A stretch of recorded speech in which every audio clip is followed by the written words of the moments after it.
هەولێر لە یەکێک لە یاریەکانی هەفتەی 11 خولی نایابی کوردستان لەسەر یاریگای دووەمی ڕوبەڕووی پیشەسازی هاوشاری بوویەوە. لا نیوە یەکەم هەردوو تیپ بە تەواوی بە داخراوی یاریان کرد و ڕووداوێکی وا ڕووی نەدا شایانی باز بێت.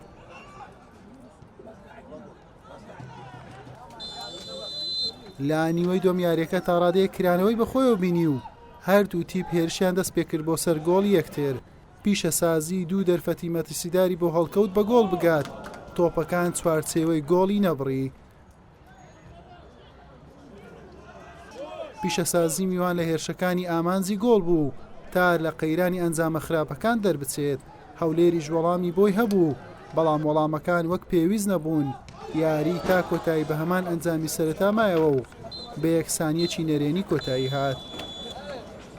سوپاس بۆ ئامادەبوونتان. بەڕاستی لە بەرژۆندیمە نەبوو، چکەمە پێنج یاری بدایەتی دەوری لە 15 خاڵی خاڵمان بەدەستینە. ئەوەش لە بۆمە زۆر خراپ بوو، بە زەحمەت دەتانین ساخاڵ کۆ بکەینەوە. پێویستە لەو یارانی مامانە کەمترین خاڵە دەست بدەین، زۆرترین خاڵ بەدەستبین بۆی بتانین زۆر دانەبڕین لە پلەکانی پێشەوە. ئینشاڵڵا هەوڵێک دەدەین و لە توانایمە دابی خزمەتی ئەو یانە و هاندەرە خۆشەویستە دەکەین.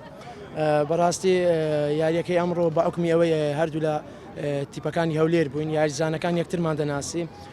لەبەر هەندی مەسەڵەن گەمەکە قیچێک ئیشتی بەخۆیەوە دیار بوو، بەڵام سوپاس بخوا لە دەرەوەی یاریگای خۆت خاڵێک کەم نییە.